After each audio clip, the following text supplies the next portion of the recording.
and welcome. Hit that like, that love button, that subscribe button, that thumbs up button, and tell a friend, and tell a friend to tell a friend to subscribe to Michael Love TV. We are streaming live on Fanbase, Fanbase, Fanbase, Fanbase. That's right, Fanbase. If you knew, I am one of Fanbase ambassadors, and happy Friday. This show is just dedicated for us to chill, vibe, politic, catch up on what's been going on in the week, what's been going on in the news. It just really catch up and catch a whole vibe, okay? Let's get up and let's catch a whole vibe. If you're new, this is Michael Love TV, aka Queen Mo. Yes. And this week was a beautiful week. It has its ups and downs. I made a video yesterday. Was it yesterday or the day before yesterday about the energy that's going on, and the different things like that. Yeah, so it's been a doozy, y'all. I ain't about to sit up here and hold you. You know what I'm saying? I'm not even about to sit up here and pretend like everything all peaches and all cream. You know what I'm saying? I'm not about to get up here and portray like, things been honky dory. I've been having my ups and my downs and different things like that. For those new, what I'm saying, I keep it real. I politic. I tell you the truth, the whole truth, and nothing but the truth. Yes, the truth, the truth, the truth. I tell you the truth, the whole truth, and nothing but the truth. You know what I'm saying? I'm not one on this channel to sugarcoat anything, hide anything. You know what I'm saying? Nothing like that. You know what I'm saying? I'm one of those ones. I'm one of those ones that keep it 100. You know what I'm saying? Yeah, so what's going on this Friday? We got game night tomorrow. We got game night tonight at 9, right after this broadcast. And then after that, we got tomorrow we got movie night on Fanbase. If y'all want a cool place to come chill, to come politic, to come hang out, I'm telling you, Fanbase is where it's at. They doing this ID verification on YouTube and all this hug muscles and all this that's going on. Fanbase is another platform for you guys to do that. And I think a lot of times, with all this going in on social media and freedom of speech and, different things of that nature, I just want to introduce y'all to my favorite place in the whole wide world. For those new, I started on YouTube for 11 years ago and not made a dime off of YouTube. Not a dime off of YouTube at all. Not a dime, okay? Not one red nickel. You know what I'm saying? And I discovered this platform is pretty not, I'm here because, what I'm saying, I have people over here, but I've been growing this other platform for 3 years, and this is, 3 years, and I've been over here, I be over here daily, you know what I'm saying? I just did a live. This live was from earlier today, so like I said, I be putting in that work. Even though y'all don't see me over here, I definitely be putting in that work. And I think with the era of social media, because whatever is going on with TikTok, whatever is going on with YouTube, you know what I'm saying? You can import your TikTok, you can import your Instagram. You can bring videos over, get subscribers from day one. Hello. Welcome, everybody. Hey, welcome, Big J.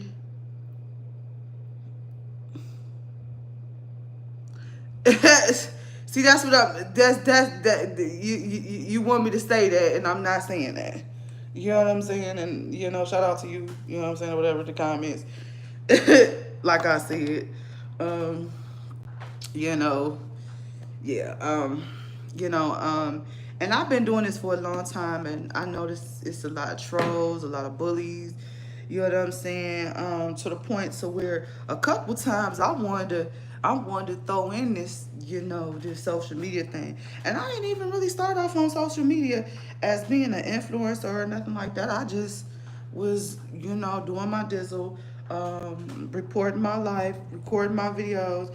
I started on YouTube. I started on YouTube um, because how I started on YouTube. Oh, I started on YouTube because I was watching something and I was like, oh, I could share my thoughts. And I really didn't even know you could get paid over here. You know what I'm saying? This was years ago. But yeah, so, I mean, what more do you want from me? Yeah, y'all, we get ready to go over fan base. So make sure y'all buckle up. Make sure y'all sit around. If you new fan base, you can also invest in fan base as well. So we'll be going over that as well. Please make sure you click the link in those links that are in the chat. That's are in the chat. We are streaming live on Fanbase as we speak. Streaming live on Fanbase as we speak. You can have live audio rooms and different things like that. Again, this is we're streaming this video in the audio room section. You can get paid in the chat. You get paid in the chat. Okay, this is live videos. Okay, what else is going on? Yes, I have 8 subscribers. You guys subscribers too. What else is going on?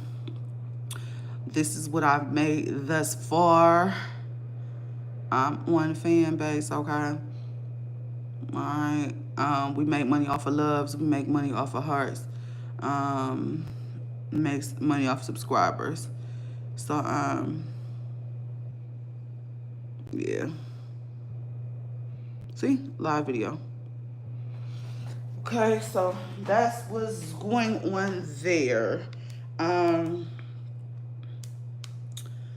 Do I want to get into some energy reading? I don't even know. You know what I'm saying? Right now, I just been feeling kind of like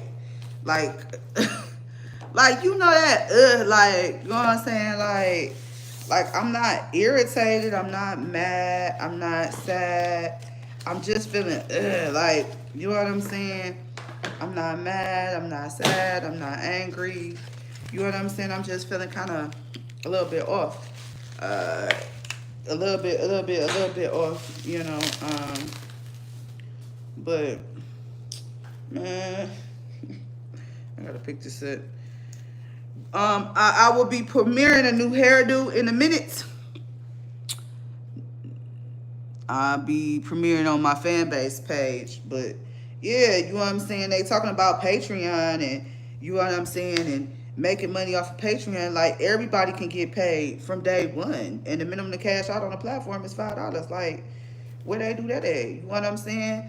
And I know like it's a lot of people that's listening to me and they coming in and they coming in and they coming out, but then Instagram rolled out that verification crap or whatever they did. I don't with the map system over there on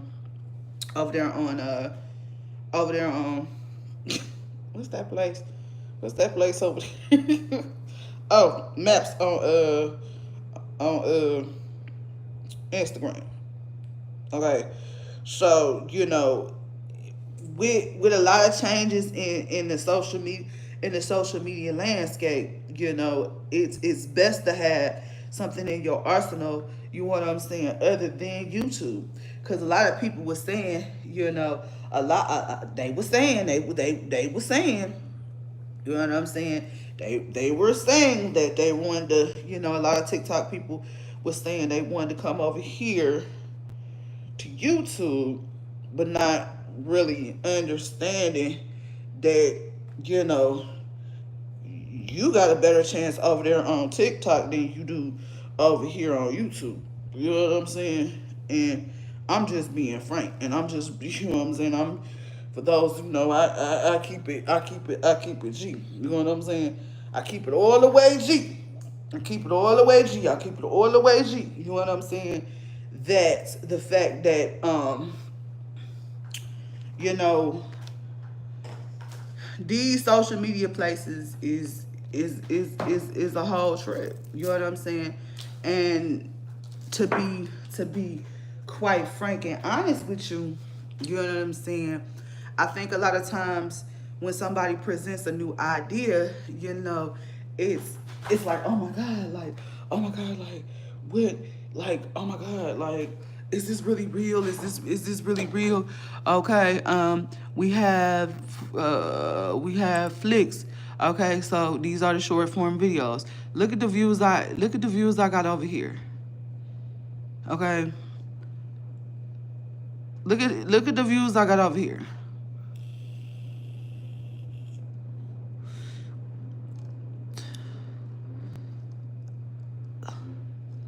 Where's that one? This got over 5,000.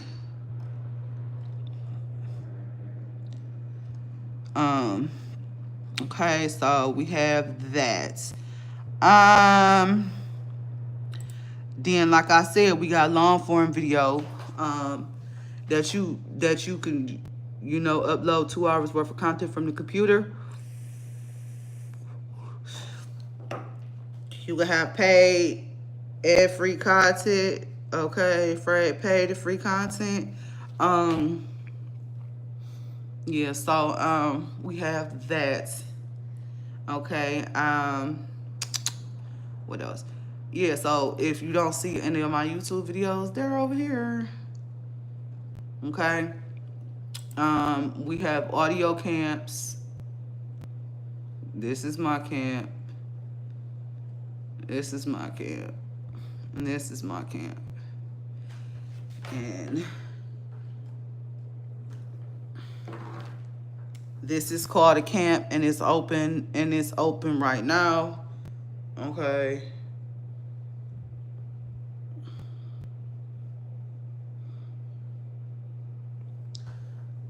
Audio rooms. Paid audio room. Okay. What else? What else? What else? What else is there? Everything is linked in this link tree. Okay. So again, this link tree right here. Okay. These are my camps that you can join. This big F right here, that Fanbase. Okay. I do sell Avon. I do have my company. I am my sister's keeper LLC. Yeah. Okay. So I definitely have that. Okay. And then my exclusive paid content. This video I did this yesterday, and I did this yesterday, and I put this over here on Fanbase. Okay. We could play music. We play movies. Yes, I'm in the Fanbase streets, and you know what time it is. We have movies, TV nights, game nights, also morning wellness check, Monday through Friday, Saturday movie nights at 9, women's group every Wednesday at 9. Also, make sure you hit that subscribe button for your chance to win 1,000 loves. That's right, your girl is dropping them loves and that heart. And be sure to stay tuned and have your notifications on, because I'm definitely in the streets. What's up, everybody? This is Miss Queen Mo. Okay. I haven't had any failures. Because everything was a game. Lessons. Not one. Because everything that I thought was a failure, everything that I thought was there to destroy me, was a wall in a maze that made me go another way. So I hit a wall. I'm like, oh, okay. And now I look back on all of those moments and I go, man, nobody showed up. The show didn't happen. I was so depressed, but I thank God because it taught me, number one, that my entire journey is about leaning on Him. And God will remove every human being out of the way that you thought would help you, so that you will look to Him and know this was nothing but you. And my whole life, my whole trajectory, my whole career, I can say that there's not one man. There's been great people who've been there with me and helped me here, helped me there, we built it together, but not one man was able to make everything come together. That's right. That's God. I haven't had any failures. Ooh. Because everything was a Welcome, game. welcome, welcome, welcome. Please make sure you follow me. We are streaming. We are streaming live on Fanbase. Streaming live on Fanbase.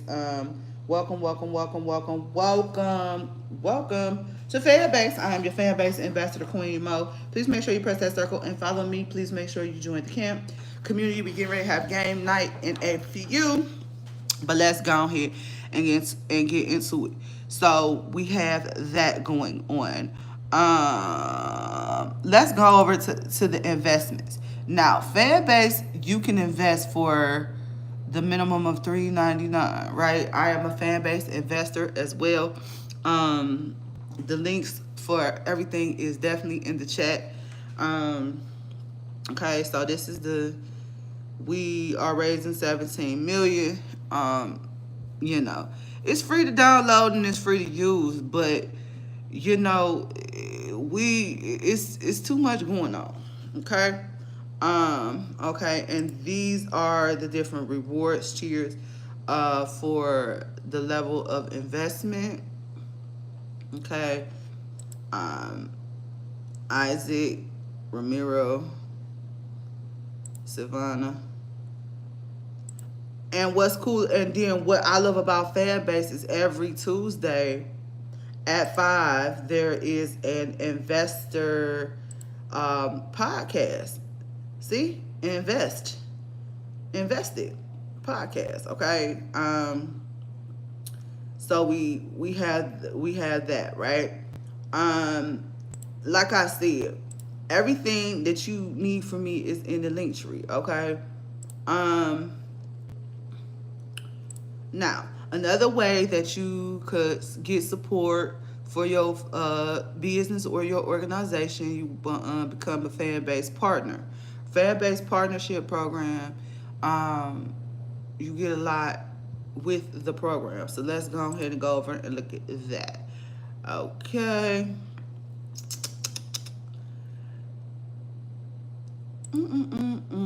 We can play music. We can do everything over here, man.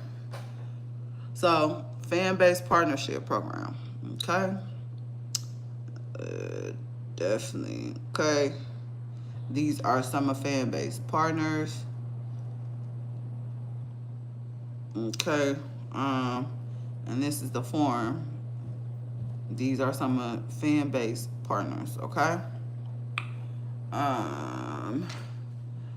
Flip.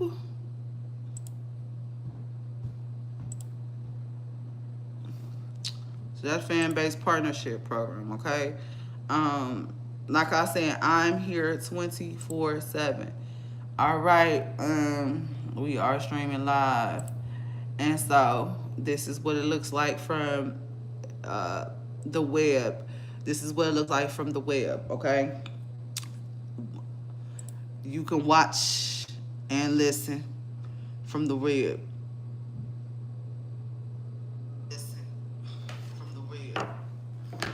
Okay, so definitely. Okay, so we got that. Now these are the different audio rooms and different discussions that's going on. Yes, your girl definitely has a room. If you want to have a room on Fanbase, you must be consistent. To get to our customer service. Check your phone. That's how you get to our customer service department. But your girl grinds it out. Monday morning marketing meeting is the best place to network. It is one of the places that we stay on top of different topics and different things like that. So that's a good audio room. Shout out to Positively Angela. She is my longest subscriber. She's been subscribed to me for over 2 years. So thank you, Positively Angela, for being my number 1 subscriber. Definitely go check her rooms out in the morning. She goes into, deep spiritual discussion. Okay. That room is Monday through Friday. Mm-mm-mm-mm. Y'all remember them face scan apps? Mm-mm-mm-mm. Before we do that, okay, we're gonna do this first. Now let's talk about what we've accomplished in 2024 by way of functionality.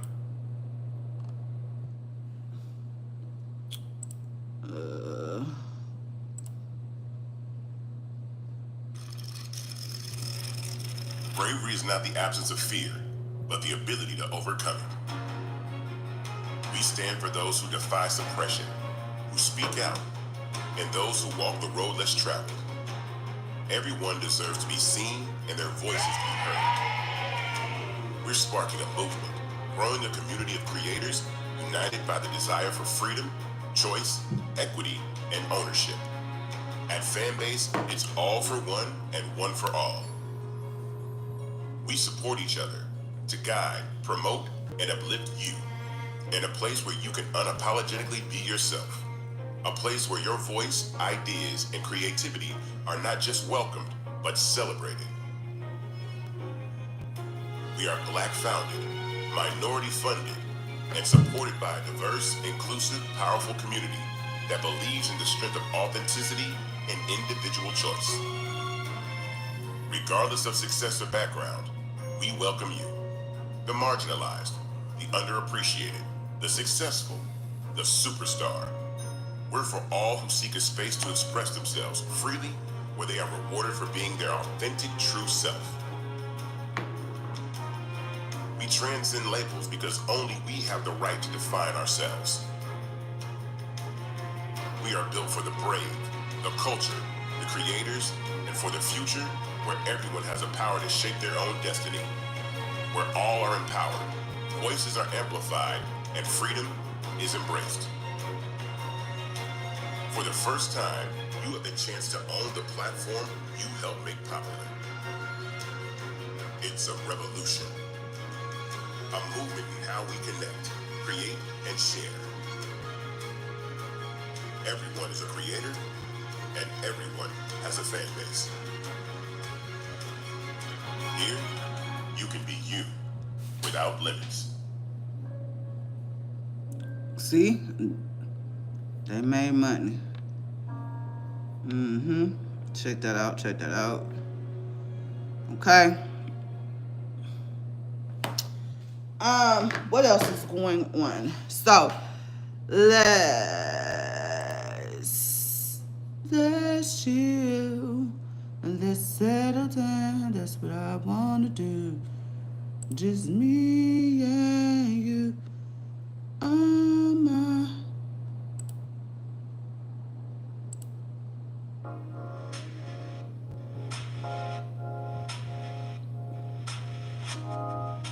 For people who value content, community, and commerce, Fanbase is the next generation social creator hub that allows any user to earn money from day one. Unlike other apps, Fanbase is the only place you can truly be you, without limits. You might ask, how is Fanbase allowing you to be you, without limits? Let's take a look. The platform provides a unique set of content creation tools through 6 different features you can monetize. What's even better, you can start monetizing from the second you sign up. And guess what? It's completely free to use. Be you without limits.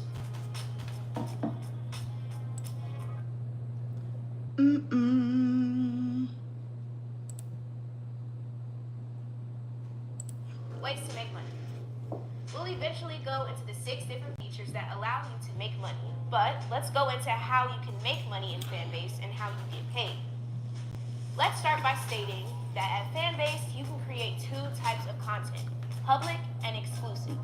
Public content is available to everyone for free, while exclusive content is available only for those that are subscribed to you or unlock the single piece of content through luck. Don't worry, we'll explain these 2 shortly.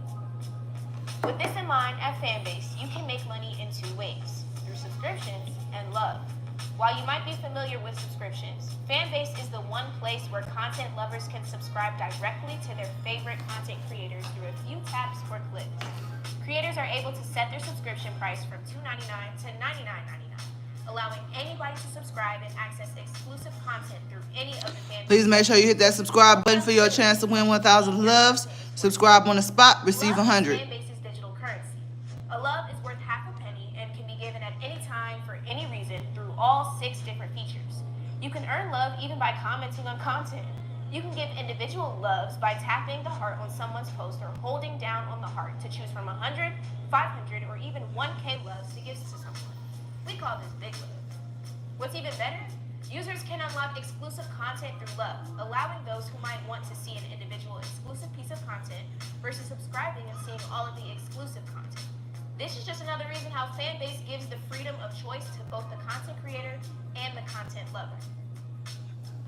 Be you without limits. If you have not, Fanbase link is the first link.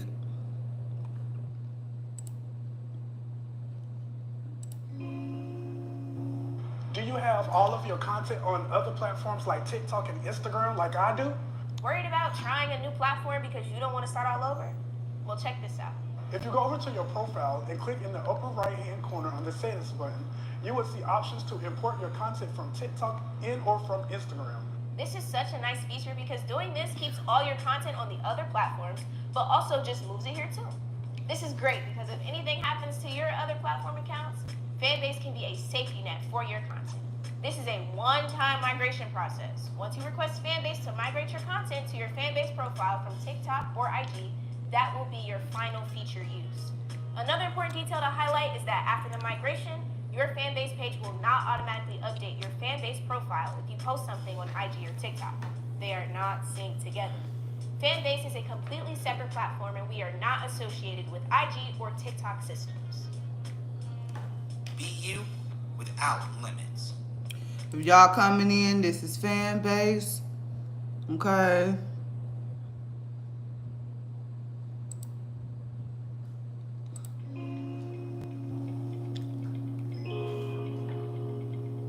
Have you wanted to connect with your followers while also making money in real time? You can actually witness love being sent to you as you're streaming, so you can see who's sending money as you communicate with your audience live. Choose live by pressing the plus button at the bottom center of your screen. You can choose to go live. This will allow you to broadcast yourself to your followers in real time. You can add a title and description to your live before you're actually live to let your followers know what you're doing. Once you go live, you can interact with the viewers who are watching your live by responding to their chat messages or thanking them for showing love and showing up. What's best? Once you finish your live, you'll be able to see exactly how much money you made and all the insights on your live engagement. Did you also know that when you go live, it will show up in your story? Your profile bubble will also be highlighted on your profile. And live stay up as permanent content. So try out Fanbase today. Permanent content. Not deleted after 30 days. Permanent content.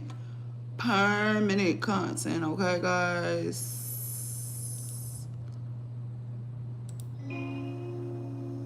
For gamers like me, we're always looking for a platform to post our long-form videos.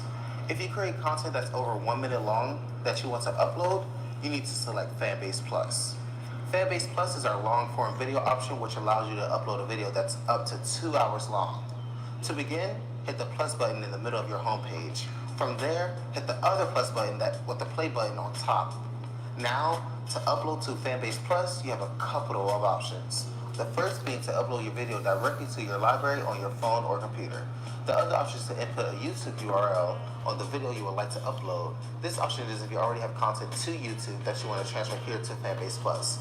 This allows you to have the already uploaded video transferred to here. And don't worry, nothing will happen to the original video on YouTube. It's just duplicated.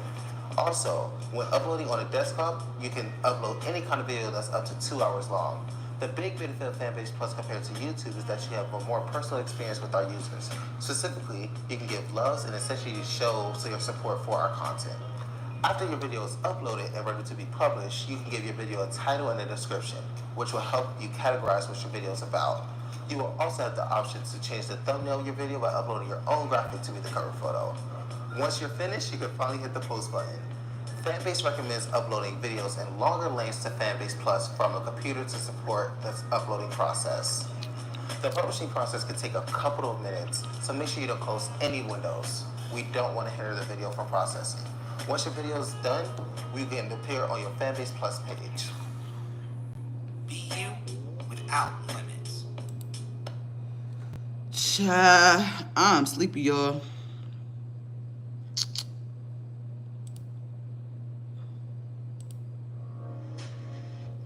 So, for podcasters like me, audio is the best vertical for engaging with the community. In audio rooms, you can join other rooms that are hosted by other users and engage. We are in audio room. Your voice. You can also start your own audio room yourself. In Fanbase, you have 3 types of audio rooms. First is public rooms. These rooms are visible to everyone inside and outside of Fanbase. Then you have private rooms. These rooms are accessible only to users who are invited. Then you have exclusive rooms. These rooms are only visible to subscribers or users who unlock them through love. To begin your audio journey, hit the plus button. From there, you will tap the audio button with the chat bubble on top of the icon. From here, you can categorize your room by being public, exclusive, private, or inside my canvas. After you choose how you want to categorize your room, you can then customize how your audio room will look. You will first see the title option. This allows you to personalize your audio room by giving your room a title. Next, you will see the interest button. This allows you to add categories that can help increase your room's discoverability. These categories can range from the arts, entertainment, sports, tech, etc. You will also still have the option to change the room type from public, exclusive, or private before publishing. Continuing on, you'll have the option to add hashtags. Listing hashtags will help give your audio room more visibility. Finally, you can toggle on or off the option to allow the in-room chat. The in-room chat allows listeners to chime in on what is going on with the conversation. Once you've added all these details to your room, you're good to go. Essentially, you can determine whether anyone can join your audio room or if you want it to be private, and only allow certain users to join. One important fact to bring up is ultimately, Fanbase's format with audio allows you to make money. There are a bunch of other platforms out there that allow you to do audio room sessions, but you can't make money. Fanbase allows you to make money off of any of our verticals, including audio. On Fanbase, audio rooms are valuable to engaging with your community and making money. You can also monetize in Fanbase audio using 2 ways. The first way is right through love. You can receive love while speaking on stage, or you can receive love if a user unlocks an exclusive room you only created. Secondly, is through subscriptions. Users can subscribe to you so they can access an exclusive room that you just created. You can participate in audio conversations with 4 different roles. The first role is master moderator. A master moderator is usually the user who creates the room and has complete control over the room. They can assign moderators, bring users on stage, among other basic functionalities. A master moderator role can be transferred to another user in the stage as well. A moderator is another role. A moderator can invite users on stage and have basic controls on the room and stage. You can have multiple moderators per room. A stage participant. A stage participant is simply a user participating on stage who can talk, but they don't have control over the room like a master moderator or a moderator does. An audience participant. An audience participant is a user who is in the audience listening to the conversation.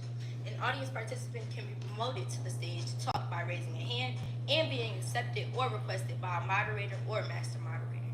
This means that if you and your business partner want to talk about your business and answer questions from anyone who asks, you can start the room and send a ping notification to your friends so they know you are starting the room.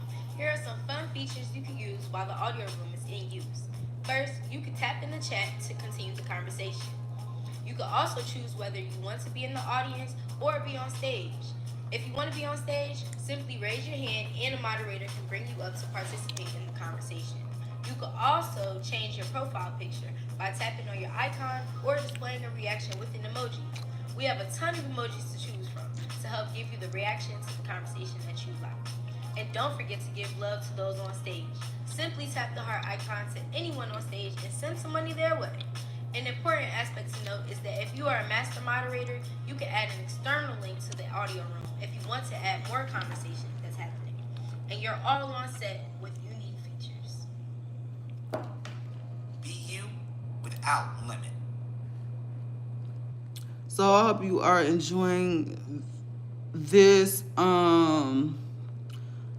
If anybody has any questions on Tuesdays, on Mondays at 11 o'clock a.m., I have my audio room for my subscribers, how to make money and get subscribers. That's one-on-ones, that's how-tos, that's in-depth questions, and different things like that.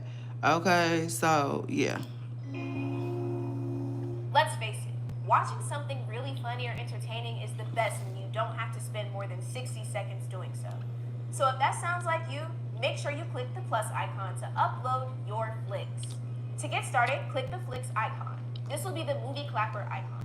From there, you have the option to record your own video through the Fanbase app or upload a pre-recorded video from your own library. If you choose to record your own video in the app, hold down on the record button in the center of the screen. Once finished, you have a ton of options or features that can be used to customize your video. For instance, starting in the bottom left-hand corner, you can choose to turn on the beauty filter or choose from any of the other filters. You can also include a mask in the video. These masks include funny overlays that you can put over your face all throughout the video, and there are many to choose from. Now, shifting gears, if you look in the upper top right corner, you will see even more features. You will see the flip camera option, which allows you to record the videos front-facing or back-facing. You can also choose the light feature to brighten your video. There is also the timer option, which allows you to customize how long the video will be. This ranges from 3 seconds to 10 seconds. Continuing on, you also have the speed button, where you can choose to speed up your video with a range of different paces. This could be half the speed, 2 times, or triple times the speed. You will also have the voice button, which allows you to mute or unmute your audio. Continuing on, you will hit the next button in the bottom right corner of your screen, which will take you to our trimming options. From here, you can tap the scissors icon to shorten the length of your video. You can also hit the split button, which allows you to split video in order to insert other clips. There's another option with the trash can icon, which allows you to delete any edits you might have not ended up liking along the way. Once you feel ready to continue, hit the checkmark button. Now you'll be taken to one of the final edit screens. In the bottom left corner, you will have final customization options. You will see the GIF icon. Once you click this, you will see a bunch of Giphy icons to include in your video. You will see the text option as well, where you can include any text overlay throughout your video by typing whatever you want. There is also the effects button, where you can add special effects to your video. These visual effects can range from flash, glitch, anything like that. Again, you will see the original mask feature. You will also see the speed feature to adjust how quickly or slowly your video goes. Finally, you will see the filter option, where you can add any final filters to go over the top of your video. Once you're finished, you will click the next button in the bottom right corner of the screen. From here, you will be taken to the cover photo option. The screen will choose a frame from your video to be selected as the thumbnail. Once selected, you will hit the done button in the top right-hand corner. This is where you will be taken to the final screen. From here, you will type your caption that you want associated with the video. You can also tag users by clicking the @users button and or include trending hashtags by selecting the hashtags button. You can also have the option to toggle on or off the save video option. Having this feature on will allow your customized Fanbase flicks to be saved to your video library on your phone. After you've looked over everything, you will hit the share button and your flicks will be on your Fanbase profile. To wrap things up, flicks are a great way to quickly show off something in a minute or less. Be you without limits. So that's that. That's that.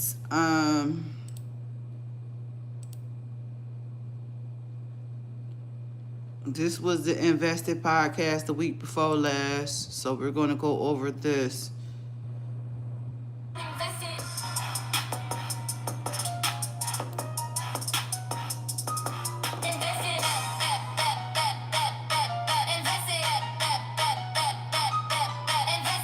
What's up, everybody? Welcome to the very first episode of Invested, a limited podcast series hosted by me, Isaac Hayes III, founder and CEO of Fanbase.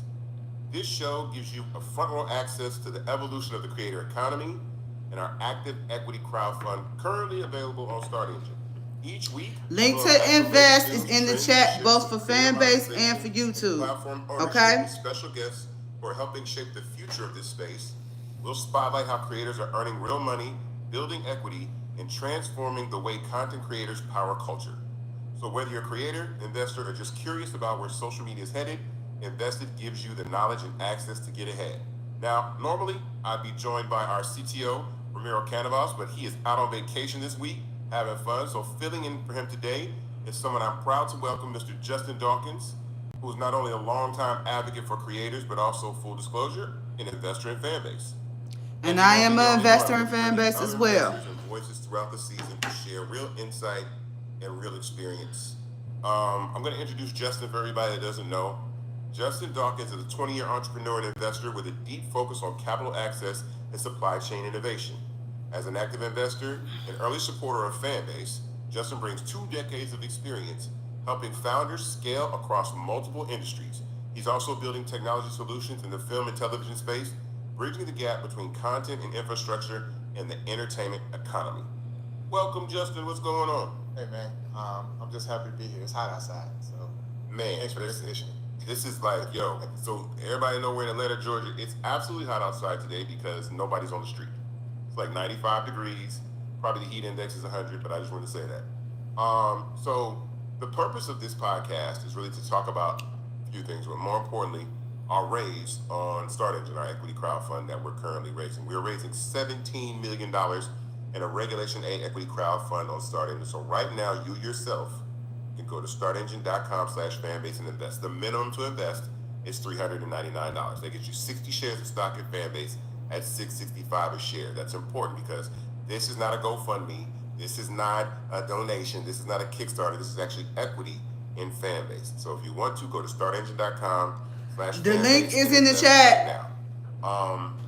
I start this show off every week. Me and Ramiro usually talk about like the why this is so important, but for me, I'm going to hand that off to you because this is going to be a conversation between you and I back and forth, and we're just going to talk. But we're going to get into some other creator economy subjects and things that are going on right now in pop culture when it comes to the creator economy. So why is investing in Fanbase this moment important?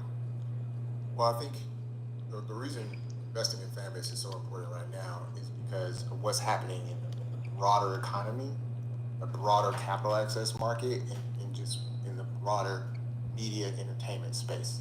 When we think about Hollywood, I talk to people and think Hollywood makes movies. Yeah. Hollywood doesn't make movies; it makes stars. And when I think about the potential of Fanbase and owning the infrastructure of media and content, I think about the missed opportunities in the past. Mm-hmm. You brought up examples in the past around what would have happened if we would have had IP around the turntable when hip hop was emerging. Yeah. What would have happened if we had IP around streaming when streaming was coming online with Napster and eventually Netflix and YouTube? What would it look like if we actually owned pieces of the piping of which our media and content flows through? And so it's an incredibly important time. If you look at the broader economy, look at the global markets, being able to have more than one avenue to stream your content, make money through your content, I think has become more and more important going forward. So it's an important time to pay attention to those that are, yes, the incumbents, the big players, but also those that are emerging, coming up with new ideas, new ways to monetize an audience, or just bring attention and light to the things that are important going on in the world. Yeah, so for those that may not know what this is about, if you're a first-time listener to this podcast or you're new to the platform, Fanbase is a social media platform that I created that allows you to have followers for free, like all the other social platforms, but also simultaneously have subscribers that you can monetize, and also have micro tipping through something we call love. So you can like on Fanbase and you can love on Fanbase, right? And the reason why I did this is because I saw inequity in the Black community is how we contribute so much to culture and so much to technology, but we don't ever own the infrastructure of these platforms, and they wind up being multi-billion-dollar industries that make a lot of people rich. Please make sure you share these live. Make sure you share these audio rooms.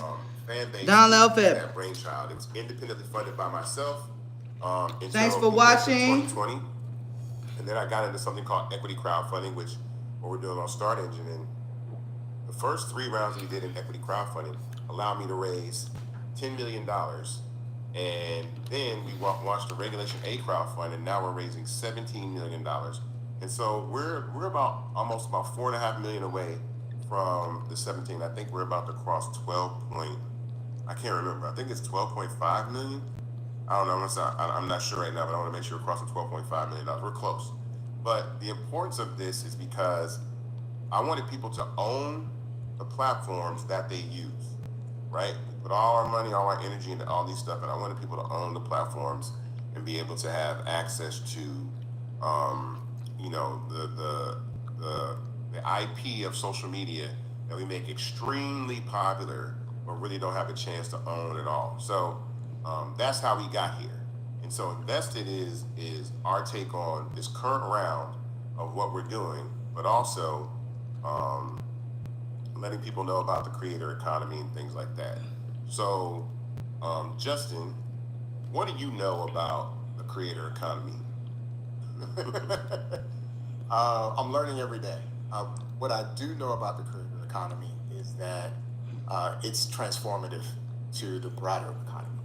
You know, when we think about, particularly in the U.S., and I would say, again, going into global markets, you know, consumption, you know, whether that's food and bev, whether that's fashion, obviously music and other forms of entertainment, you know, the reality is the internet democratized it all. It makes it accessible. Yeah. If you got a smartphone in your pocket, you can create short films, you can, you know, you can start a business, right? And I think Exactly. and that to me is the most important thing about the creator economy, is that everybody is a creator in their own right. It might be simple pictures and captions, but it might be feature-length films if you know how to do it, if you're willing to put in the time. And what we're seeing is that not only are the tools being democratized, but also the learning and the education to learn how to use those tools. Yeah. It's also being made more accessible and available. So when you put those two things together, I think you create a really, really rich environment for wonderful things that come out of that. And it might be new TV shows, it might be new ways to report on news, it might be new ways to talk about your business, or have the content itself be a business, be a way for you to produce income, supplement income for your business or for yourself. Minimum to cash out is Yeah, $5 you know, on Fanbase. the moment that video got added, and I've said this several times, the moment that video got added to social media, everybody became a television network, right? So once you can take video, because you got followers, right? And so your followers, in essence, are viewers to your content. On other platforms, you might not get all your following to see your content, but you know, if you have 1 million people following you, then you have 1 million viewers who want to see your content, either as you post it or somewhere down the line when they tap back into the platform. And I think that's important because now that's the quiet part out loud, because now it gives the ability for people to create content with direct-to-consumer monetization on a platform like Fanbase, and then now you are your own Netflix. But not only are you on your own Netflix, you're your own podcast, you're your own short-form video editor, you're your own photographer. All these tools that we give, that we want people to be able to monetize their content, and have an opportunity to scale, is what makes Fanbase different from everybody else. We talk about content suppression all the time. We talk about shadow banning. Those things are real. I'm going to cover some of these things, because I say these a lot of times, but understanding that when you're on social media, no one is ever going to see all of your content as you post it. And the reason being is because advertising is a large part of these current platforms, like TikTok, like Instagram. It's a large part of these platforms. So they can't let you reach 1 million people by posting a photo or a video and then turn around and charge Domino's Pizza to reach 1 million people, because that in turn would say, well, Domino's would just say, man, let's just go to user X's page and hand them a check and be like, yo, put this commercial on your page and you can reach all these people. So that's the importance. That's a big differentiator between us and other platforms, because we're not built off disruptive advertising. We're not built off advertising that limits the viewer from being able to actually, the poster being able to actually, you know, see all their content. And so I think that's extremely important. What I know about the creator economy is something that I think about is inequity. I was having a conversation the other day. This is actually something that we're going to talk about briefly today, because I think this is important.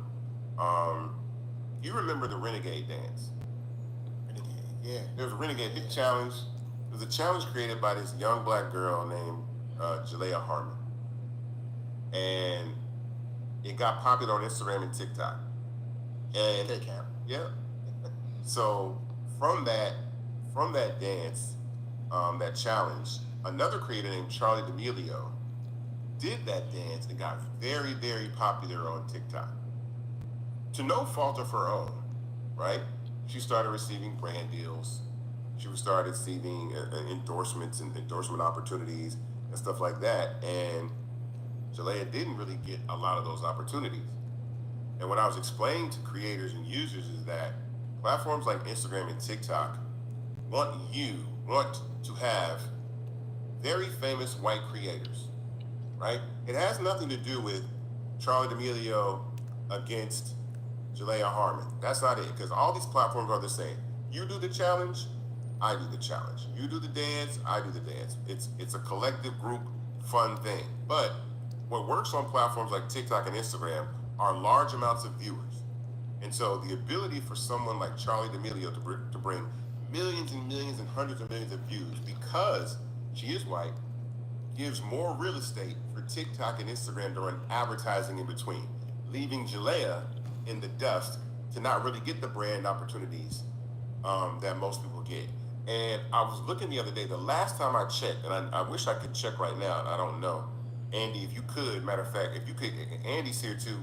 I don't know, you know, Andy's here, the producer. He's here. Say what's up, Andy, on the microphone real quick so everybody knows. Yo, what's up? Yeah, Andy's the off-camera producer for investors, so you'll be hearing him from time to time, especially when we get to the Q&A section. But I saw the other day that I think Jalea Harmon just went to college. Like, she stopped trying to pursue the content creator space. Yeah. Meanwhile, Charlie D'Amelio is worth tens of millions of dollars. Right. I mean, let's have that conversation real quick. I mean, I think staying in the lane of invested, right? The theme. The links to Fanbase, investing, my link tree is in the chat. Creator economy is that oftentimes our works, our ideas, our dances, or even just our words, definitely our music, is used as almost like a seed round. Yes. So those not familiar with like investing, like seed rounds are like the first money in building the business. And so here she is now worth tens of millions of dollars, money in, but no return on the creator, no return on the original, the source. And so I think it's, it's messed up for one. I mean, I think the other thing to be mindful of is that you have to be very, very careful about and thoughtful, that might be a better word, on where we put our content, knowing these things, right? Like you said, these are attributes of a system. The attributes of the system are, our job is to garner eyeballs. Whoever gets us the most eyeballs is who we're going to promote, is who we're going to push and advance. Mm-hmm. And if the people that if there are more white eyeballs in the country than black eyeballs in the country, then they're going to push creators that they believe will resonate with that audience, right? Because that's where they're going to get the most eyeballs. It's a numbers game. Do I agree with it? No, but I do understand there's no point in arguing with numbers. So I think it's important to understand that if we're going to put our creativity out there in the world, particularly on these platforms, recognize the game. Like it is what it is. Our options, we have to create options, which is what Isaac has done, which is why I'm a 2-time investor into Fanbase, to be clear. So yes, I'm an investor. I invested in the very first 2 rounds of Fanbase, very excited. Thank you. About that, of course. And the reason for that was coming out of the pandemic, well, actually going through the pandemic and coming out of the pandemic, I realized everybody's eyeballs were fixated on screens. Yes. For effectively for 2 years until we started saying we outside. Right. We outside. Like, everybody was staring at a screen for hours upon hours upon hours. And that's, in the world of social media and content and entertainment, frankly, that's money. That translates into dollars. And we saw the rise of other platforms. We saw Versus, come and go. And it's, as much of a cultural moment as much as we can appreciate. It made a few people rich. Not mad at it, but at the end of the day, if we don't have the infrastructure and the resources to support our own flavors of that, we'll continue to lose, some of our best properties and ideas and concepts to other systems and other platforms that do have. And so investing in Fanbase and into creators is a way to ensure that the money stays in the creator economy, because we back an amazing creator that comes up with a challenge. He or she makes a bunch of money. Maybe it pays for college. I'm not saying don't go to college. Absolutely go to college. But also there's money to do more things, to produce more content, more shows, and maybe even invest in other creators. So what does it look like to create a circular economy to where we're backing the dopest creators, putting out the best music, the best videos, the best content, and then they turn around and put their money into who they think is the rising stars, the next Kai Cenats or the next whomever's. Like, that to me is the power of this platform, but also the creator economy, is that it can be circular. We can support each other and invest each other and then draw more people into it. I'm glad you mentioned Kai Cenat, because we're about to segue into a section of this episode that I think is extremely important. What I think important about this is I noticed that there are a lot of famous, popular Black creators. And this conversation we're about to have right now is interesting. I noticed that a lot of the Black creators that are very, very popular are not taking equity ownership positions in some of these companies. And when I started to do research, I started to see that some of these creators are actually taking equity in startups to bring visibility to the app and raise the profile. First of all, I want to start with Charli D'Amelio, because while we started talking about Charli D'Amelio, have you heard of the fintech startup Step? The Step card. It's like kind of like a debit card for young people. Okay. Charli D'Amelio took equity in that company and helped them raise $300 million by joining the platform and taking an equity position in that company. Yeah. I don't even know what the company is worth now, but leveraging that. I was looking at something else interesting too. There is a company called Poppy. I don't know if you remember this. And Poppy is a soft drink. Yep. And Pepsi bought Poppy in March of this year for $1.95 billion. Yep. Right? And what's crazy about that is that Alex Earl's equity stake in Poppy could be around 1 to 3%.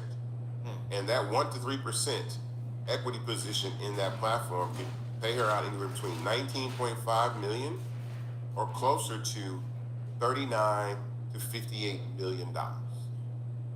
What do we got to say about that? Why are we not taking equity? Why are we so into the cash up front type of situation and not the equity? Understanding the value and what equity means in a broader sense. Mm-hmm. Like, we hear the word equity, we hear it anecdotally. There's not a lot of financial literacy or content being generated around what it means to be a shareholder. Yeah. That's what equity means, and to own those shares. I think the other thing too is that oftentimes, depending on the background of the creator or the entrepreneur, that's going to help shape their understanding of cash and how they operate their lives. Mm-hmm. That's a big driver too. If you're looking to live a particular lifestyle, or you already have a particular lifestyle, you're going to work to maintain that lifestyle. And so you're going to prioritize cash in the bank, because that's what's ultimately helping you achieve your short-term goals. So it's a mind shift. Like it's a mind shift that we have to make around short-term goals versus long-term goals. And I think because certain people groups, certain individuals have been so much in the immediate gratification, my short-term goals, I need to go on this trip, I need to buy this car, buy this house. They're not thinking about 5, 6, 7 years from now, but they've never had the opportunity to think about that far into the future, to where you start to see those kinds of outcomes. So, honestly, I actually don't even think that some of those companies even offer equity to Black creators. It's almost like they wouldn't give it to them. no. You know what I mean? Like I saw Aiden Ross owns a part of Kick. Yeah. Right? But I see that Academics is on Rumble. I see Kai Cenat is on Twitch. Yeah. I don't see them trying to cough up any equity positions in those companies. Plus, something like Kick is already part of Amazon, publicly traded company. But do you think that there's an opportunity being missed? Because I know I've heard of Bryce Hall. I think Bryce Hall had actually some equity in Poppy. I know, like I said, Aiden Ross. I know.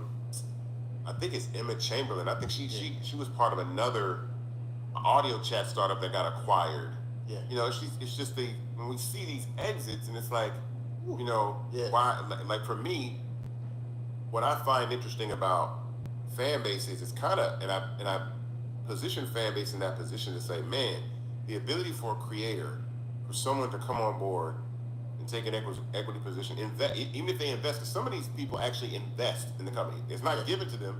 They actually take the money and write checks themselves and invest in the startup, right, and be part of the startup. Right. And then they say, you know what, I'm gonna use my leverage right. to scale the business and then help it get to the next level of investing, because the challenging part about doing all this is the capital part. Yes. The money is important. Yes. I say that all the time. Like, we've had, you know, there have been multiple startups that have been given venture capital that have gone out of business and gotten way more money than Fanbase is giving. This is hard. So a lot of times say, man, you guys have raised $22 million. I'm like, yeah, but I know companies that have raised $300 million, $40 million, $35 million, and they went belly up in a year and a half. Yeah, people don't understand the talent and the infrastructure costs to build a platform that can support tens of millions or hundreds of millions of people. Yeah, consuming and uploading and all those things. So there are cost implications, but I think one of the things that we haven't spent enough time on is understanding again, going back to equity, right? Sometimes there might be an offer on the table, but we hear such a low number, 1% or 0.5%. But you got to understand that that's 1% or 0.5% or 2% of a growing pie, right? So when you asked me earlier about the creator economy, what I do know is that, just to give an example on a global scale, in the next 10 years, we're going to add 2 billion more people to the internet. They're going to have access to the internet. They're going to have access to apps. A large swath of that is going to come from Africa, right? It's people that, black and brown people that look like us. If we're not building infrastructure for when those people come online, think about the massive economic opportunity that we're missing out. Again, the pie is growing. That's 1.5 to 2 billion more eyeballs to consume content over the next 10 years. So you think about 1% or 2%, you hear that today, like, oh, that ain't enough. I'm not gonna take that equity deal for that little fledgling company. But you gotta remember that they're building a company in an industry that is growing and set to grow exponentially when most markets aren't growing. Every market doesn't grow like the creator slash consumption market. Let me look at this camera real quick too. Another thing that I want to say that I think is important is that I understand when people say, look, I want equity in a company, but it's only so big a soft drink company can get, right?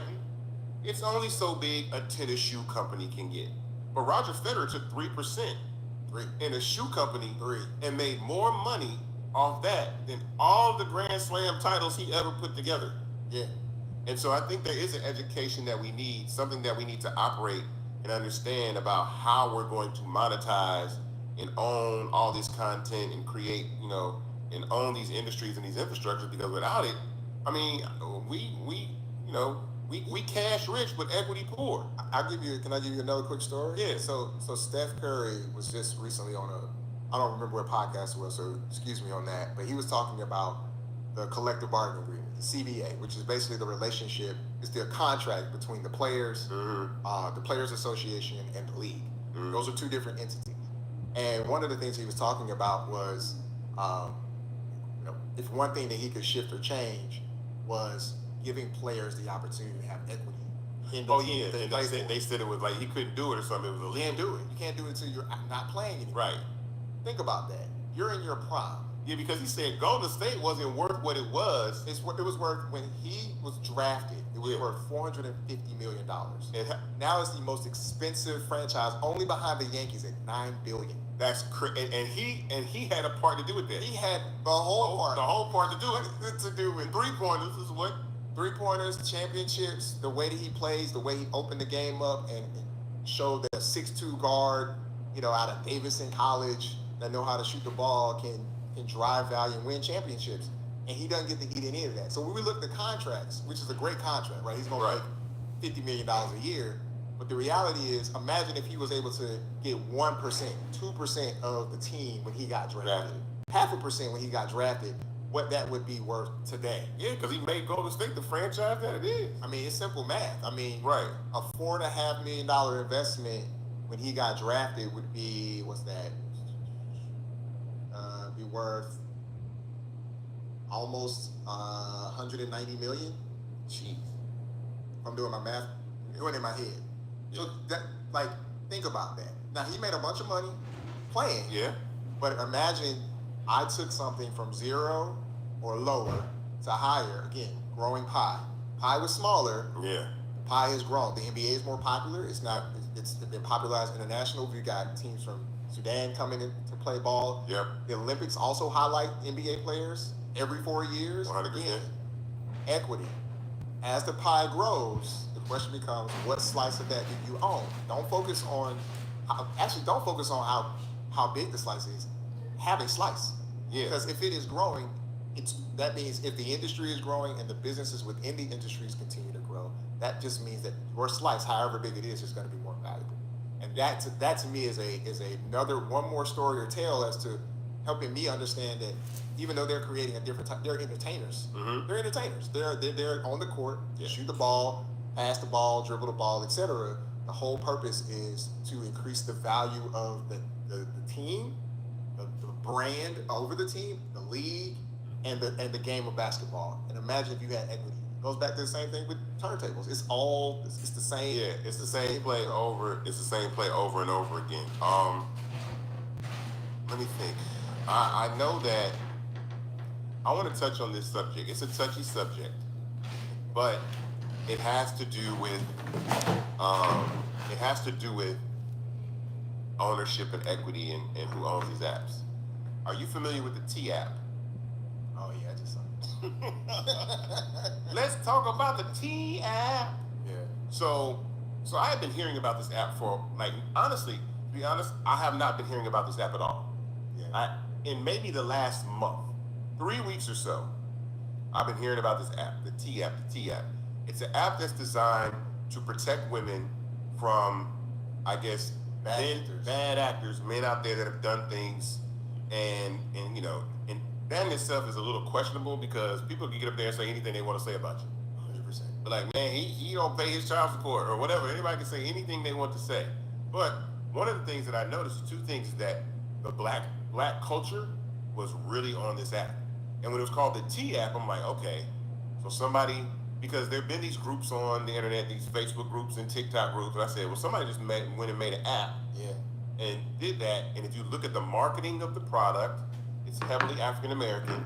Get the T on who you're dating, our vernacular. I looked at the visuals. There's a lot of black men featured on there, and everybody's doing this. Download the app to make it number one on the App Store.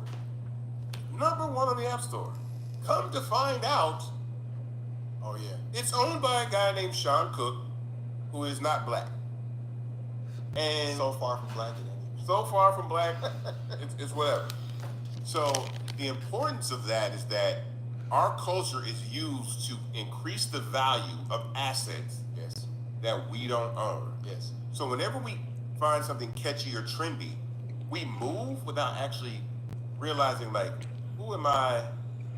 Who is this benefiting? Who is this? Who's on the back end of this? Because that's what I was telling people about Tubi for the longest time. I was like, yo, y'all, Fox owns Tubi, guys. Like, Fox Corporation owns Tubi, and Tubi went right ahead and switched their logo, and switched all their programming around, and now they got a real nice, clean cut programming, and have left the African American community out of the picture primarily on those platforms. So what do you think about this new situation with the TM? Because I heard there was a big data leak. I know you know a lot about data. So what does that mean though? So because they said all the driver's license information of like 75,000 women got leaked online. What does that mean? So I think first of all, there's a lot of problems with that. Okay. The idea of it, tech of it. Mm-hmm. So I'll get into leaks. I'll give you my reaction to T, and then I'll tell you what the data leaks and stuff mean. Okay. My initial reaction to it is I'm a saved man, so I won't use explicit words. But I will say that I was like, oh, this is just once again appropriation of our vernacular and the way that we talk to each other and when we interact with each other. And I was like, I already knew what it was as soon as I saw it, because I think one of the things that we often don't think about a lot is how we've traded community for capitalism. Mm-hmm. I think they can go together. I think that there's a better relationship between community and capitalism, and that to me just screamed, I'm going to leverage your community to make me rich, right? And I was just like, And simultaneously, it's kind of pitting black men and black women against one another. yeah, is it there aren't enough terrible podcasts? If there aren't enough red pill bro podcasts already, man, this is really like making the situation worse. And I think a part of it was kind of a reaction to give women voice in a scenario where they may have not felt like there was enough perspective or insight. Yeah. I think the challenge is there's zero grace in that, and I'm saying that as a saved man. Like there's zero grace. If you got an 850 credit score, it wasn't always 850. Right. You missed a payment or two. You know whether you forgot, whether you weren't making the money, but you need time. Those kinds of tools, particularly T and other tools like that, are completely exploitative, and they're harmful because it really doesn't give room for people to grow. I know women who have gone and men that have gone on to be very successful in their relationships, very successful in their businesses. I knew them from college too. Right? I knew the old you. I know that, and if I didn't, first of all, understand that I was in college, and every decision I made in college, I'm not proud of. Right. But I wasn't able and given room to grow and be a different person and make different choices and decisions. Right. How do we ever have community again? Like, how do we get back to supporting and true love? Like, that is the harm. And I don't think that we really grasp that, because we have decided that I would rather have the information than not, even if it is to the detriment of our people, when I use this word very, very intentionally, our community. And so that's the harm. I also think from a data standpoint, data leaks are bad. Basically, it means that something was compromised in some way as it relates to the stored information and data that a system or platform would collect. Correct. In this case, for some reason, they collected driver's licenses from people. Okay, whatever. A lot of what they call PII, or personally identifiable information, that leaks out. It ends up on the dark web, and people can use that to exploit, to do all kinds of things, open up credit lines, all kinds of malicious things. That is the other side. That is another component of the harm. So not only do you have information out there about that might be slanderous, or defaming, which is against the law. Like, you don't know if it's true, but because I saw it on this app, I'm going to believe it. That's reputational harm. It's harmful. But then also, if you give your information to receive that info and then it gets leaked, where's the redeeming quality in that? Well, you put your info on that app to learn something about a dude. Okay. Yeah, to put his information out there. Right. And so now your information out there being exploited, how do you anticipate that I'll respond? Again, it's a deterioration of community, because it's like, yeah, you can make a mistake, but like, who did you vote for here? You know what I'm saying? It's the equivalent. It's like, so you went on that app, you know what it's about. You know it's more than just, oh, I want to get the tea on this dude. You know it's exploitation of community. Yeah. Like, you know that. And then you get a data leak or data breach, and now all of a sudden it's like, you want me to feel bad for you? Like, you really want me to feel bad for her? Like, that's going to, again, further dissension in the discourse. Like, we're going to disagree more and more and more, and it's just harmful all around. It made me sick. Like, literally, it made me sick. So I had heard about Sean Cook. I think he came from I feel like he used to work at Salesforce. I think he came from Salesforce. He decided to make this app. I think it was like towards the end of last year. Yeah. Threw it up there. Stop inviting people to the cookout. Yeah. That's the only reason. But here's the thing: they're not even. No, we're not it's not. This is the thing. It's not inviting people to the cookout, right? Let me.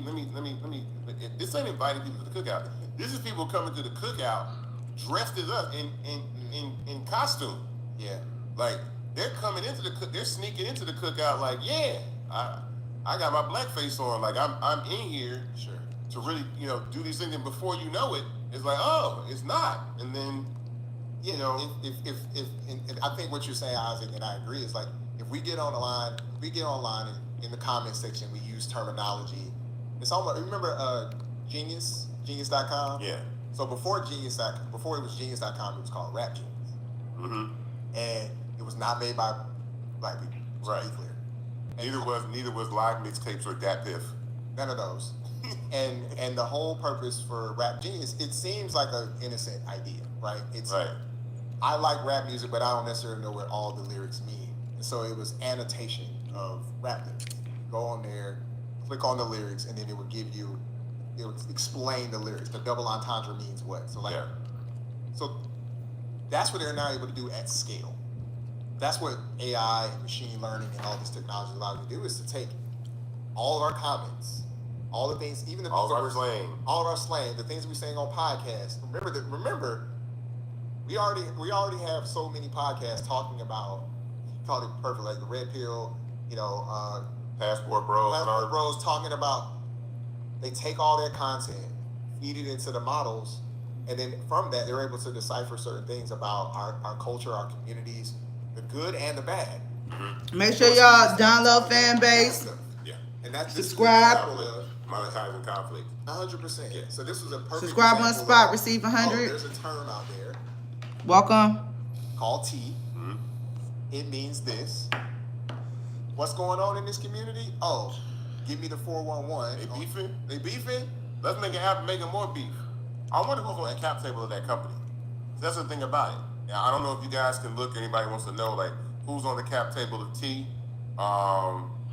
Try to figure that one out. I don't know who's on the cap table of T at, but that would be pretty interesting to find out. And there's been, as a real quick, there's been versions of this. Yeah.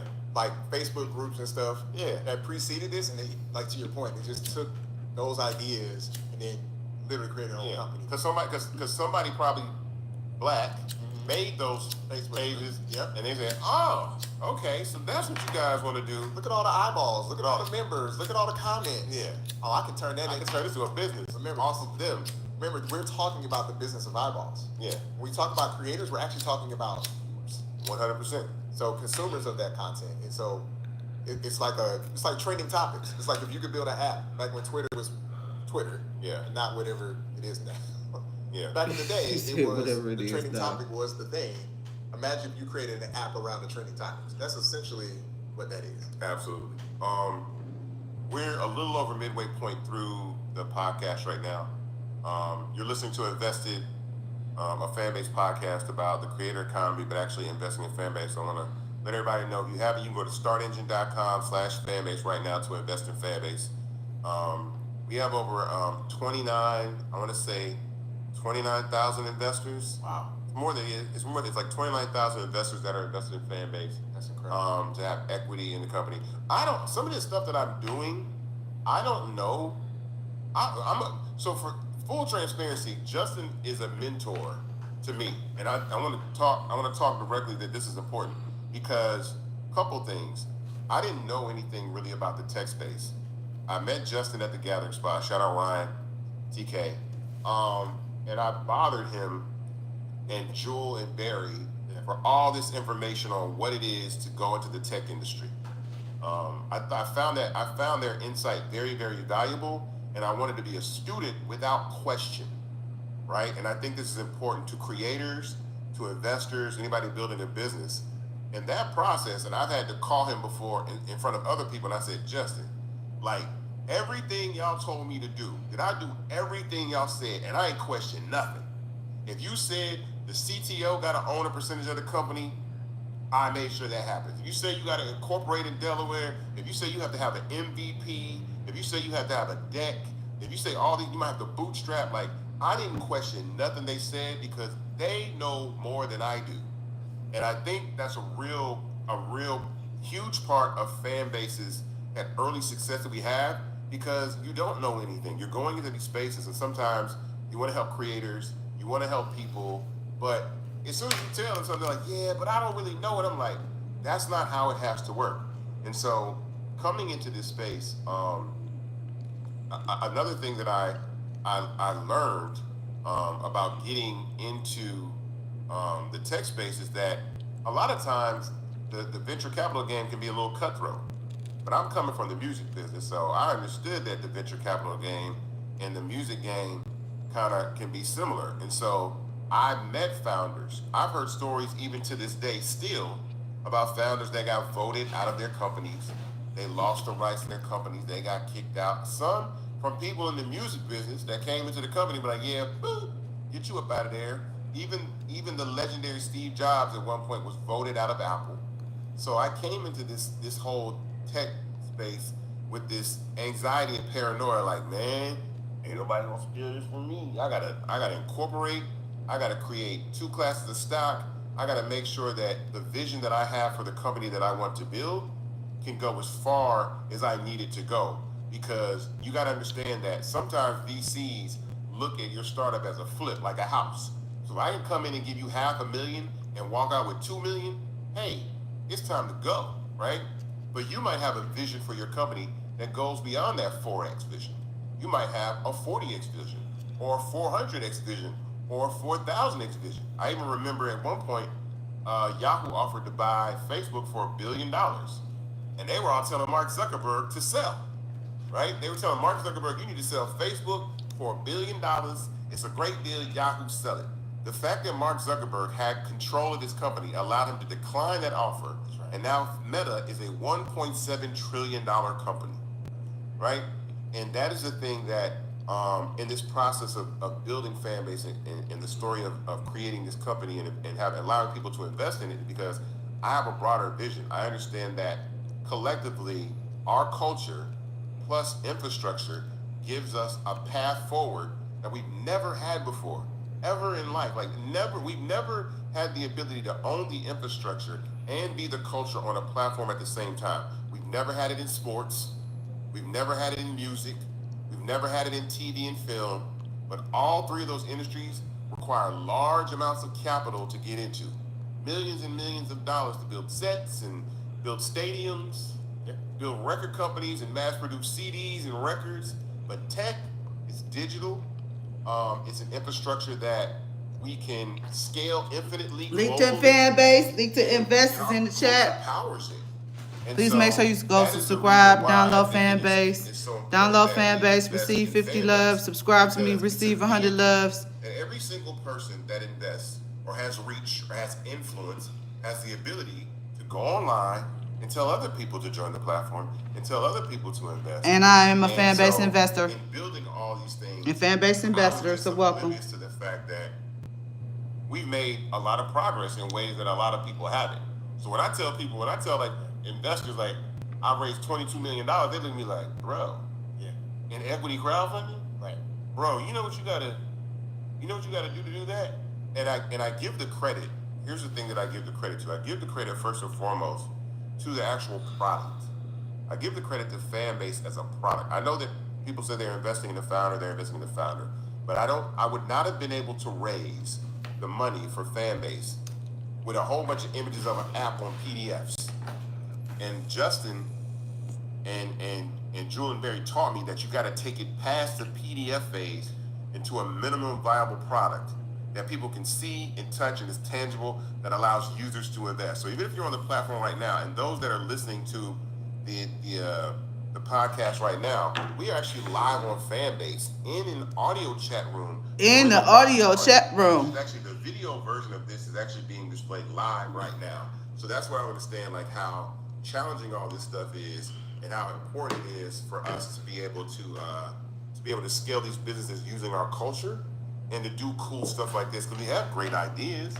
We have great ideas for music, and I mean all the things that we do on these platforms. I remember retweets. I remember when black people were saying RT at the end of Twitter. I remember when we wanted DMs on Instagram, because we trying to holler like, yo, I'm trying to get it to girl on the app that's really pretty, whatever. I remember all of these things. And so honestly, like, an app is like, what do we call it? A focus group for innovation. Yep. And black people come in there and innovate the heck out of it. Yep. But again, we don't own none of it. So it's just, I'm stressing that on this first episode because we complain every single day about the TikToks, the Instagrams, the Clubhouses, the Twitches, the Facebooks, the YouTube, Snapchats, all these platforms, and we were like, yo, we ain't got, but man, I don't want, well then fine.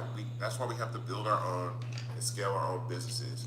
And so to people that appreciate and respect youth culture and black culture, right? As well as, so because it doesn't matter what race you are, you can be anywhere on the planet and say, yo, black people know what they're talking about. Matter of fact, there's an interesting stat that from an advertising perspective, consumers trust the word of black people more than anybody else on things to buy, wear, products to use, all these things. That is crazy to me. So my point is like, our opinion matters in a way that's like, yo, if they say it's cool, then I'm rocking with it. And we do that on social media all the time, so I think that's important. Andy, do we have any questions in the chat? I know we got some questions in the chat. Shout out to Andy, everybody. You can't see Andy, but Andy's here. First question somebody asked, do you plan on doing anything about fake accounts under Isaac's name baiting people to WhatsApp? Oh man, let me talk about this. So I'll tell you this. When it comes to investing in Fanbase, there are only two ways that you will ever be able to invest in Fanbase. And that is through Start Engine, right? Right, that's the first one. Or going to invest.fanbase.app on the Fanbase website to invest. You will never see me ask you to cash at me, Venmo me, I can help you get into crypto, all these things. Plus, that's what verification badges are for. I'm verified on Fanbase. So if anybody's reaching out to you on Fanbase or on Instagram that isn't verified, I think I'm verified on Twitter, like, check for the verification. The verification matters in this new era of AI and all these things, faking voices, faking images, all these things. So those are the only two ways that you can invest in Fanbase is startengine.com/fanbase or invest.fanbase.app. What else we got? Someone said, what are your plans for this podcast? So this is a limited podcast. I think that, this came about from a conversation Ramiro and I had last week. And it was really more along the lines of, we were doing an audio room every week about the Rays. We were talking about that. But last week, it was very conversational. We even filmed it in the office, and I was like, yo, this feels like a podcast. And so I said, well, we need to do that because I know we have a lot of people that come to the audio rooms every week, but let's take this message broader, outside of the app, into content that can live on other places where people can hear about Fanbase, hear about our progress, hear about investing, things like that, and be part of that whole situation.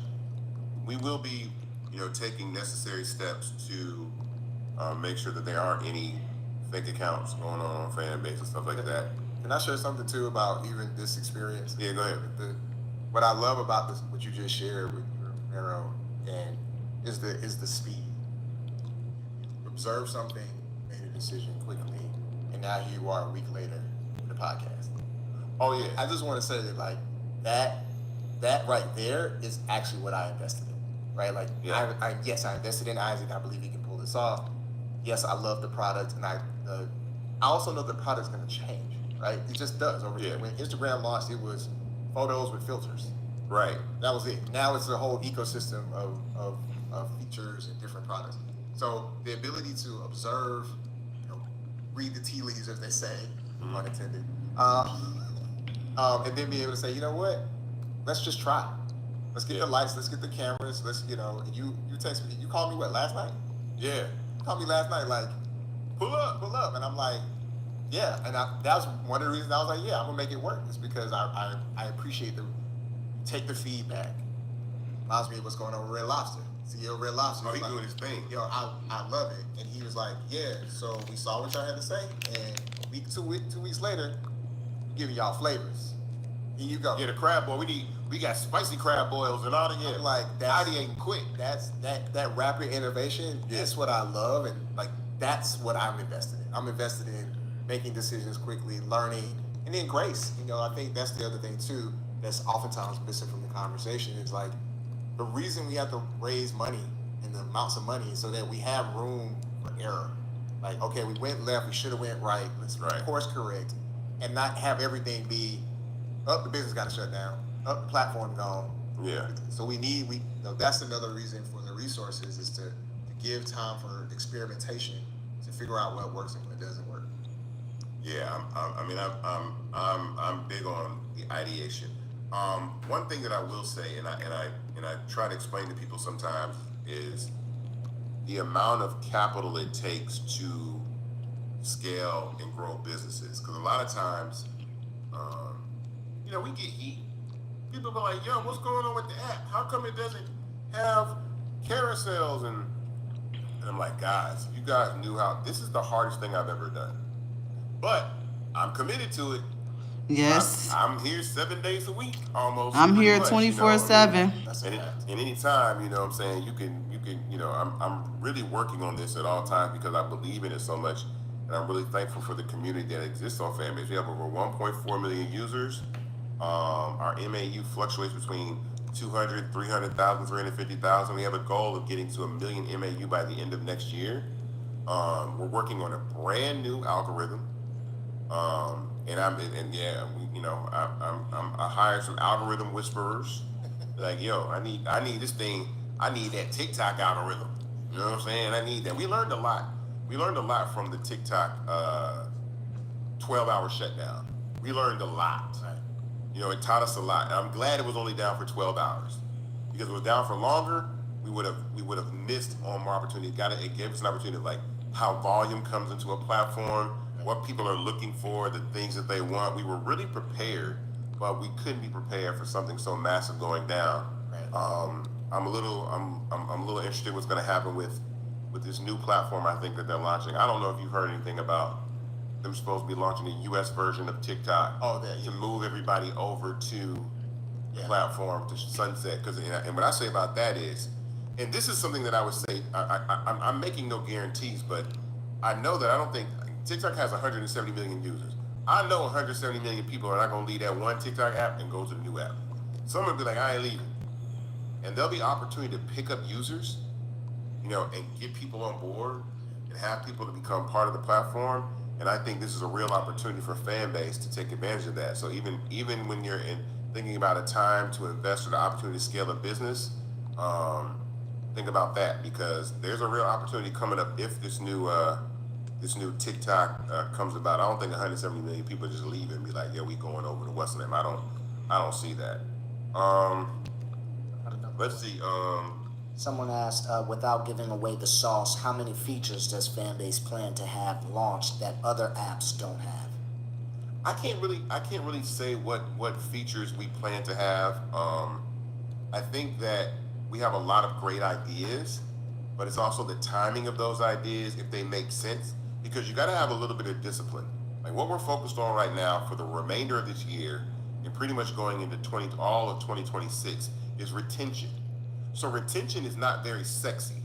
Retention might not be the bells and whistles or the things that really matter most to you. Retention is what keeps people coming to Fanbase and staying in the app longer and longer and longer. But having a positive experience, not something that's designed to kind of like suck you down a rabbit hole or whatever like that. But what makes the app really, really fun? I think apps are supposed to be fun. They're supposed to be cool. They're supposed to be energetic. And so what keeps people really engaged in the platform and learning from those things and finding that recipe for retention?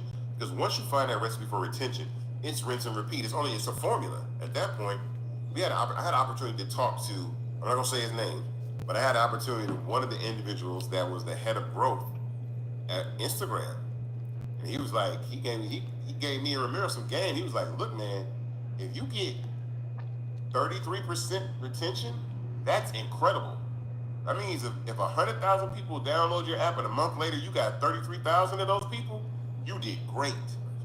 You're doing an amazing job. And so that was really important for us because Once that happens, you get to build on that. You get 100,000, you keep 30. You get another 100,000, keep 30. You keep building upon that back and over cycle, and a flywheel of growth, and then that creates that community that starts to increase revenue and engagement and all these things. And algorithms have a lot to do with that. So I'm really, really excited about that. Are there any more questions, Andy? Real quick too to that, one of the things that I really appreciate about that question, but also your answer, was that was another thing that you immediately responded to. You sat down and you're like, what's next? And I was just, oh yeah, we're talking shop. And I was like, you need product people in. You need someone to own the product so you continue to build the company. And you immediately, it was almost like I blinked and you're like, I got candidates and I just hired. And I was like, when did you do that? Yeah. Because I remember asking, like, how can I be helpful? What you looking for? And how, we had a great conversation. And I look up and less than 60 days later, you're like, yeah, I got this person and this person. And I got two advisors. And I got two advisors that were former Meta employees on Snapchat. Yeah. So that's just a testament to you being responsive to the needs of the community, but also the needs of your business and taking action quickly. Because you could have drug it out, you could have stretched it out, but no, I gave you a little bit of insight. You went and got additional advisors, and the talent you brought on, bro, is like top tier talent. And I was like, oh, he's serious. I'll be listening. Some people say, man, does he listen? I'm like, you listen. You don't. The job for me is always to put smarter people around me. I'm the visionary. The visionary is like, okay, this is what I want. The way this office look, that's vision. The color scheme, the I want people to have fun. The details, the people that really do this every single day for a living, like I have to put trust in those individuals to make sure that they have the freedom to build and create what we need to create. Because I don't know nothing about coding and all that. I'm not a technical founder, as they say, but my dad didn't know how to play a violin, but he knew what he wanted to hear. And so that's what visionaries do. And so I'm proud to be able to do that, but I'm very, very fortunate enough to be surrounded by a great team, a great development team, all those things. I briefly want to tell people the process of investing in Fanbase, because we get a lot of questions about how long is the raise open? So how long is the raise open? The raise is open until we reach our $17 million goal. Once that happens, you can no longer invest in Fanbase. So I tell people to invest sooner than later, right? Another question we get is, how many times can you invest? If you've invested in previous rounds, you can invest again. We've had people invest in all 4 rounds of Fanbase and buy shares and become part of the company. The process of investing in Fanbase is this.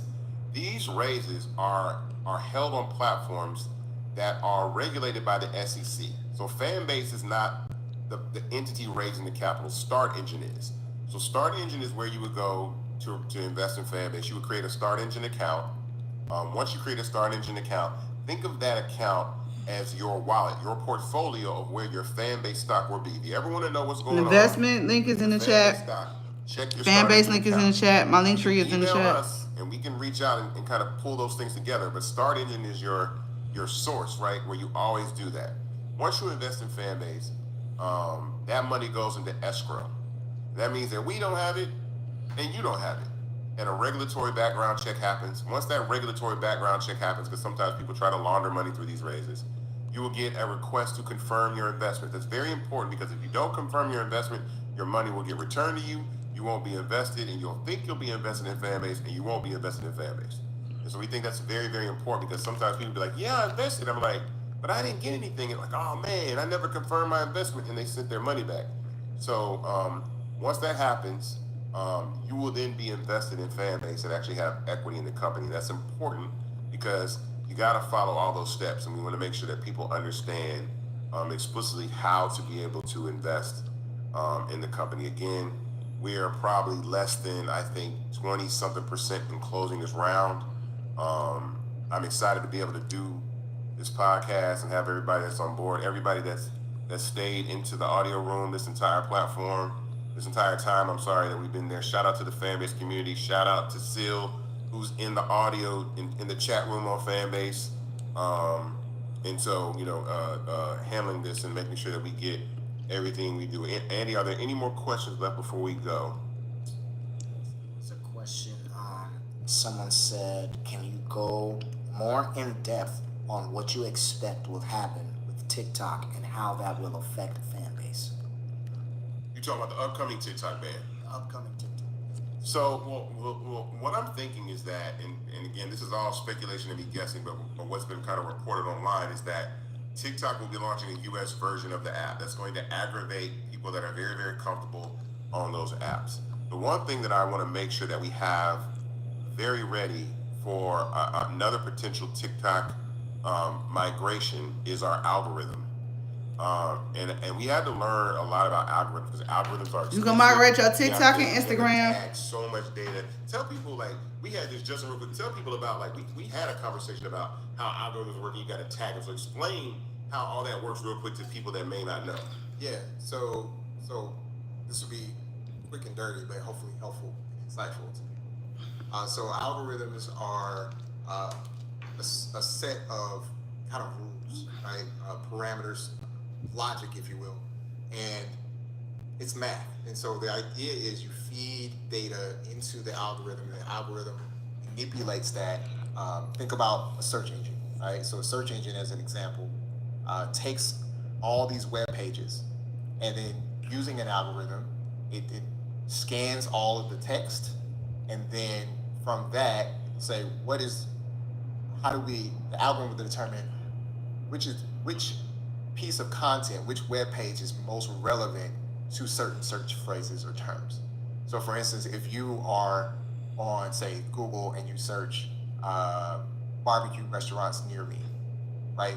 The barbecue restaurants and near me are two different things. Near me implies location, barbecue restaurant implies a physical place and space. There's an algorithm, basically math, but basically a logical function that will determine and give weights to those two things, and then it will use the data. It will then take that and apply it to the database to surface responses or answers to that math equation. So in order to do that with social media content, remember, most of social media content is images and video. So you have to find scalable ways to categorize that content. It's one thing to say a web page that has text or even a comment section, but what if it's all audio? What if it's all video? What if it's just a picture? So you have to go through the process of analyzing a piece of content, tagging it so that when an algorithm searches for it, it knows it's found something that's relevant to the search. So algorithms are basically math equations, and feed the variables in the math equations are the tags that you've placed on different types of content. And that part right there, I want to explain to you how important that part is, because the tagging part is really the secret sauce to the algorithm. The part that helps you, because without tagging, the algorithm can't determine what you might be interested in. So if you're watching a piece of content, the algorithm has learned already in that content that it is a 20-something-year-old African-American male that likes to wear Adidas shoes, that's in Chicago, that is eating a piece of pizza. And so, and then whatever you're saying. So the text, the images, the audio, it reads all those things and it says, okay, a few scrolls from now, send them another piece of content of somebody wearing Adidas and see if that gets them to stay longer. Or send them something about pizza. And it slowly starts to build this profile of you that you might not even know. What I love about algorithms is algorithms tell you more about yourself than you could even tell. So for me, for some reason, I really like comic book content. So now my timeline is always filled with like comic book content, AI content, pet videos, stuff like that, where normally I'm not talking about pet videos all the day online. But when the algorithm, talks your innermost secrets, it does that. And so us building a robust algorithm to capture as many people from this particular band is something that's extremely important. And we also want to simplify that. We're going through app simplification. We want to make it easier for people to post on Fanbase. So straight to post. Like really quick ways that you can post your content and share your content online. Simpler ways to navigate around the platform. I'm actually going to show Justin some of this stuff when we get off the podcast to show some of the things that we've been working on in simplification, but those are the things that are coming. So I want to wrap this episode up though. Again, for everybody that's watching, this is an Invested, a Fanbase podcast. We will be doing these every week until we close this $17 million round. Expect special guests, topics that talk.